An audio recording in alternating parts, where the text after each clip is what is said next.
오늘 새벽에도 하나님 앞에 나오신 성도님들을 주님의 이름으로 환영합니다. 이 시간 샘물의 기도로 함께 기도하시겠습니다. 마음 모아 샘물의 기도를 하나님께 드립니다. 먼저 우리의 믿음을 고백합니다. 영접하는 자, 곧 그 이름을 믿는 자들에게는 하나님의 자녀가 되는 권세를 주셨으니 아멘. 우리를 자녀 삼아주신 하나님 아버지, 오늘도 이 은혜를 기억하며 하루를 시작합니다. 자녀의 권세와 기쁨을 누리며 사는 하루가 되게 하소서. 예배와 교회를 위해 기도합니다. 아름답고 거룩한 것으로 여호와께 예배할지어다. 온 땅이여 그 앞에서 떨지어다. 아멘. 시와 찬송과 신령한 노래로 찬양받기 합당하신 하나님, 우리의 예배가 하나님이 기뻐 받으시는 거룩하고 아름다운 예배 되게 하소서. 예배 가운데 친히 임재하시고 우리에게 예배를 사모하는 뜨거움을 주소서. 주님의 피로 세우신 이 교회를 더욱 든든히 세워주시고 하나님의 살아계심과 온 세상의 주인 되심을 드러내는 교회 되게 하소서. 목장과 성도들을 위해 기도합니다.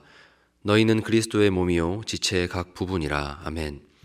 우리를 그리스도의 몸으로 부르신 하나님, 샘물의 성도들이 목장 안에서 참 사랑과 섬김으로 그리스도의 몸을 온전히 이루게 하소서. 샘물 어르신들의 영육을 강건하게 하시고 육신의 고통 중에 있는 성도들을 치유하시며 고난과 어려움을 당한 성도들을 도우시고 함께하여 주소서. 다음 세대와 청년들을 위해 기도합니다.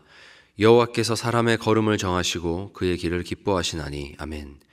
자녀의 걸음을 인도하시는 하나님 아버지, 우리 샘물의 다음 세대들이 하나님을 진심으로 사랑하며 경외하는 자들 되게 하소서. 범사에 형통하게 하시며 학업에 지혜와 명철을 더해 주시고 노력의 결실을 맺게 하소서. 청년들이 고단한 현실 속에서도 예수의 꿈을 꾸며 모든 일을 넉넉히 감당하며 헤쳐나가게 하소서. 선교와 단기봉사를 위해 기도합니다. 또 모든 열방들아 주를 찬양하며 모든 백성들아 그를 찬송하라 하였으며. 아멘. 온 열방의 주인이신 하나님, 선교지 곳곳에 영적으로 메마른 땅에서도 예배와 찬양의 큰 소리가 울려 퍼지게 하소서. 온 마음을 다해 섬기시는 선교사님들에게 힘과 필요들을 더해주시고 준비 중인 단기 봉사에도 큰 은혜 부어주셔서 순조롭게 준비되게 하소서. 오늘도 우리의 삶을 주관하시며 인도하시는 예수님의 이름으로 기도합니다. 아멘. 함께 보실 하나님 말씀은 신명기 8장 1절에서 10절 말씀입니다. 내가 오늘 명하는 모든 명령을 너희는 지켜 행하라.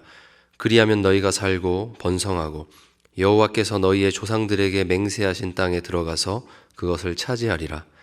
내 하나님 여호와께서 이 40년 동안에 내게 광야길을 걷게 하신 것을 기억하라.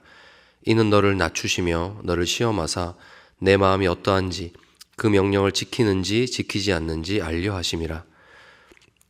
너를 낮추시며 너를 줄이게 하시며 또 너도 알지 못하며 내 조상들도 알지 못하던 만나를 내게 먹이신 것은 사람이 떡으로만 사는 것이 아니요 여호와의 입에서 나오는 모든 말씀으로 사는 줄을 내가 알게 하려 하심이니라.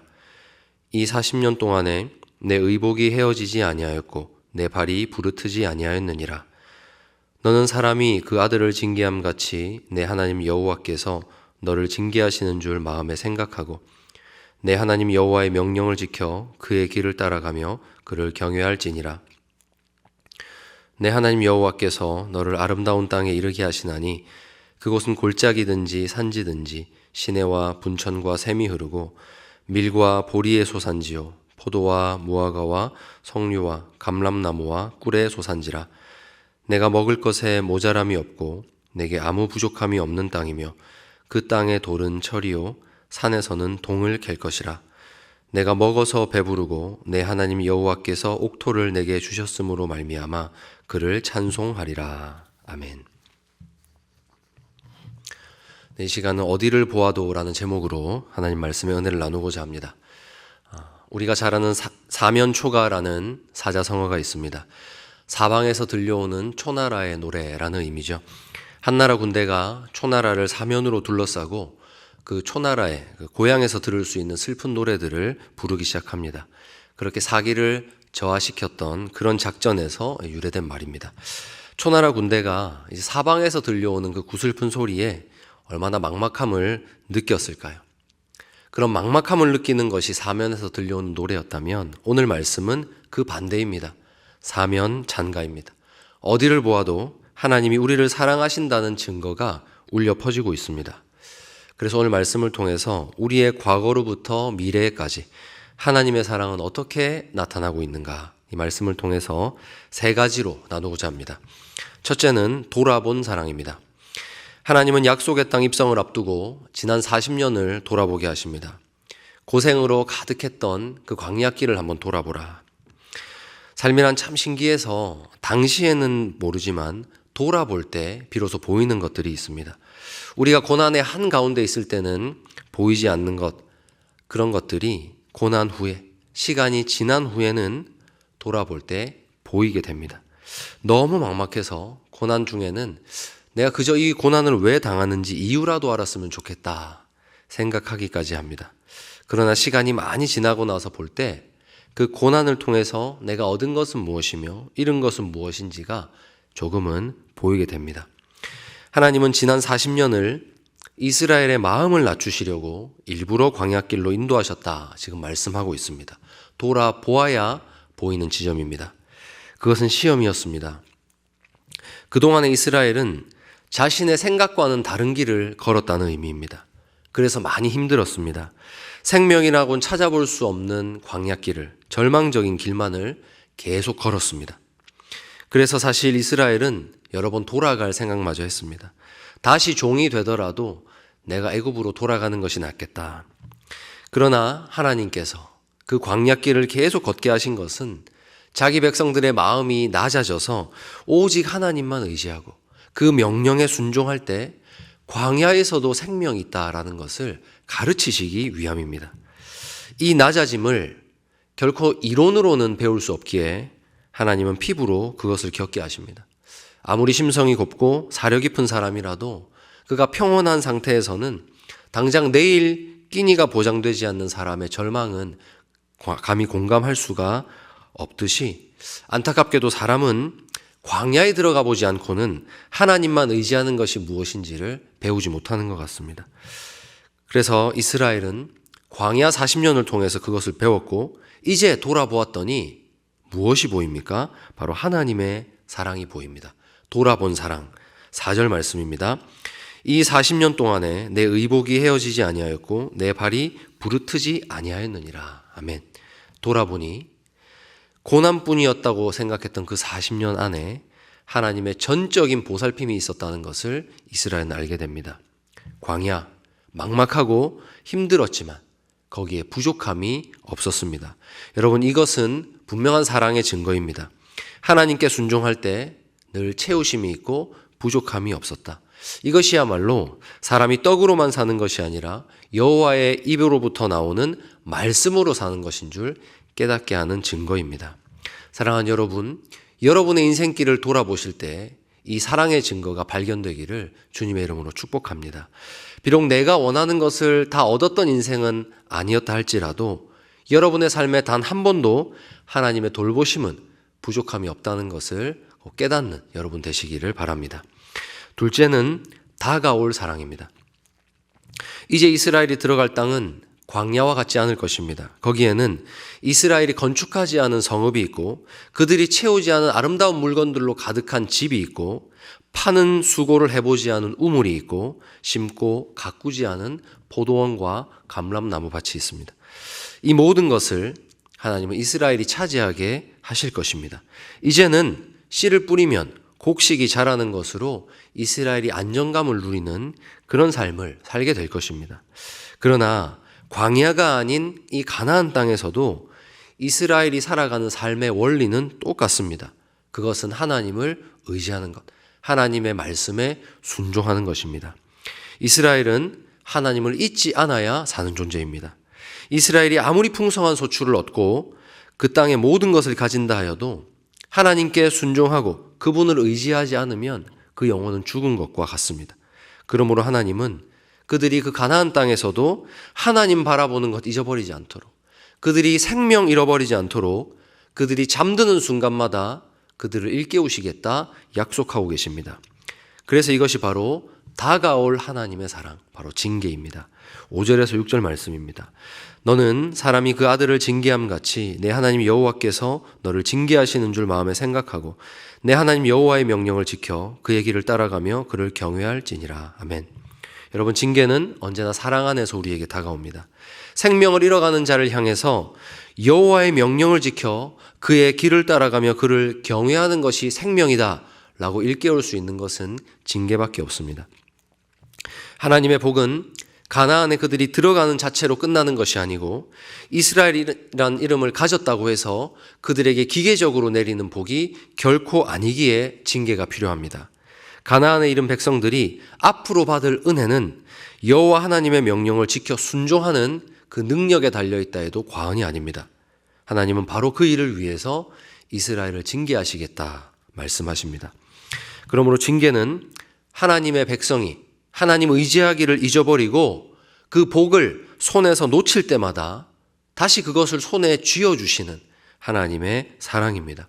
사랑하는 성도 여러분, 여러분이 앞으로 살아가실 미래에 이 다가올 하나님의 사랑, 아버지의 징계가 늘 있기를 주님의 이름으로 축복합니다. 자녀를 키우는 아버지가 앞으로 그 자녀가 학교를 가고 또 직장을 얻고 가정을 이루면서 겪어야 될, 이 세상을 살며 겪어야 될 피할 수 없는 이 세상의 풍파를 내다보면서 그 자녀를 강하게 훈련시키듯이 하나님은 우리가 넘어질 것을 미리 알고 계십니다. 그러므로 사랑하는 여러분, 징계당할 때 그것이 하나님의 화풀이가 아니라 사랑임을 기억하십시오. 내가 원하는 길이 어그러지고 꺾일 때마다 거기서 여러분을 향한 하나님의 사랑을 의심하지 말고 믿으시기를 바랍니다. 내 길이 나를 가장 사랑하시는 아버지의 뜻에 의해서 오히려 막힐 수 있다는 것을 믿는다면 우리 인생에 앞으로 다가올 것은 하나님의 사랑밖에 없다고 고백할 수 있을 것입니다. 마지막 셋째로 찬송의 인생입니다.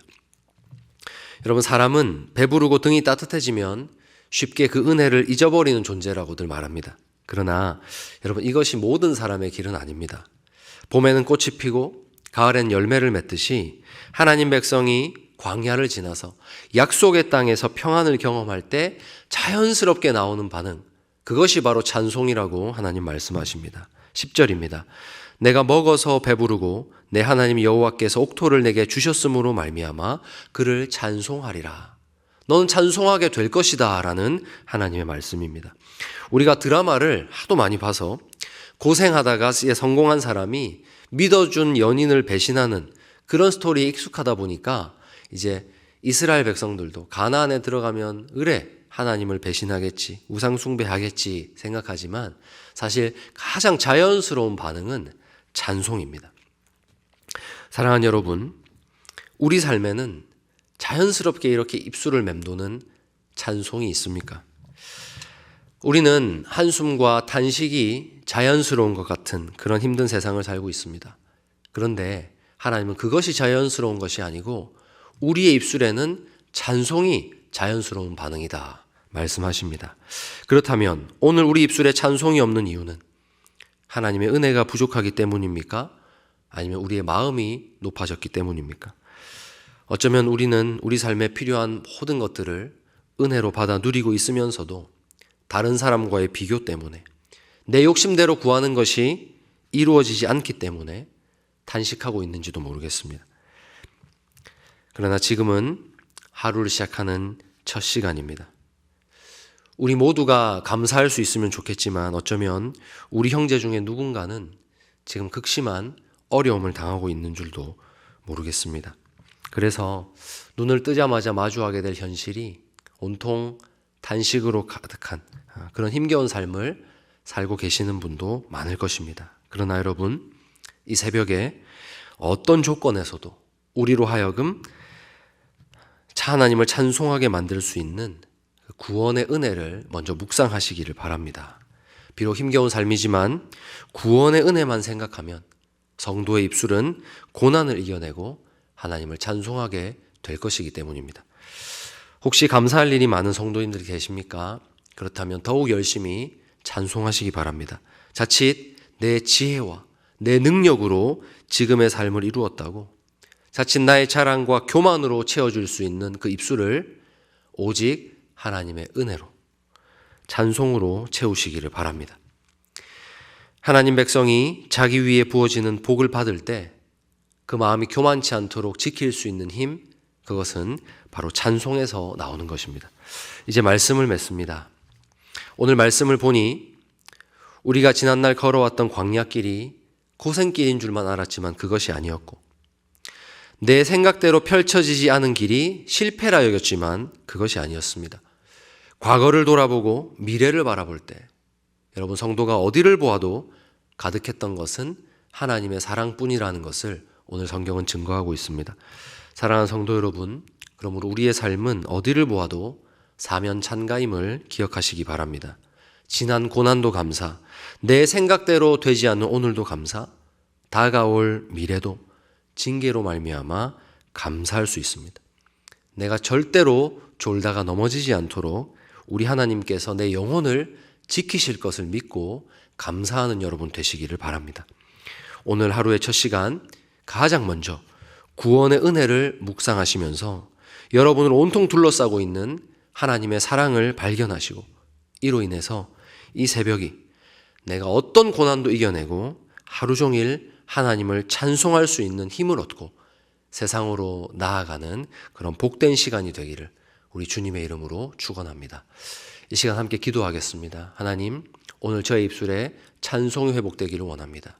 저의 답답한 고난이 가득한 삶을 넘어서 하나님을 찬송할 수 있도록 구원의 은혜를 묵상하게 하시고 저의 입술에 하나님을 찬송하는 힘을 회복시켜 주시옵소서. 이 시간 우리 합심해서 한번 기도하겠습니다.